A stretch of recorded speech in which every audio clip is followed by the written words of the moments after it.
first of all, we're in this wonderful place in the middle of nowhere in Nepal. What brought you here in the first place? A phone call, a fluke phone call, really. We've been planning to come away for a long time. We wanted to volunteer. We wanted to volunteer, do something that was worthwhile. Our daughter had come to Nepal, fallen in love with the country and its people, so that was the obvious choice.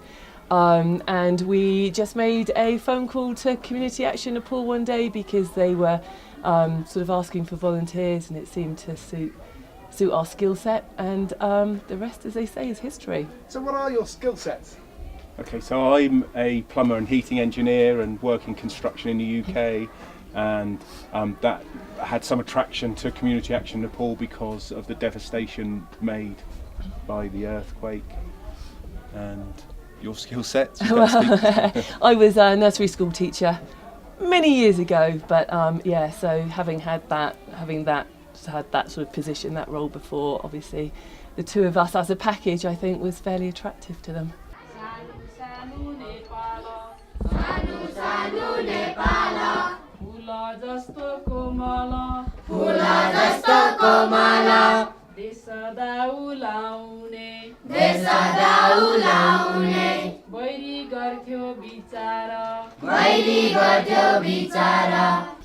And how long have you been here for? So we arrived in Nepal in the middle of Dashain, which is their big festival of the year, in the middle of October. We then did a little trek in Annapurna and then came to the village at the beginning of November, and have been here pretty much most of the rest of that time, although we did take a bit of a break to do another trek in that time. So we've now been here best part of 3.5 months, I'd guess. Wow, and what's the experience been like? I mean, from a personal level? It's just incredible. So humbling, what the people here have been through. You can't even imagine it, and they've just taken us under their wing. It's just been like living with a family. It's just been absolutely incredible.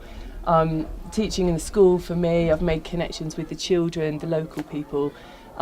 It's just, we couldn't have asked for anything more, and I say this all the time, but we will leave having learnt far more than we will have brought here, that we will have taught here. It's just been the most humbling experience.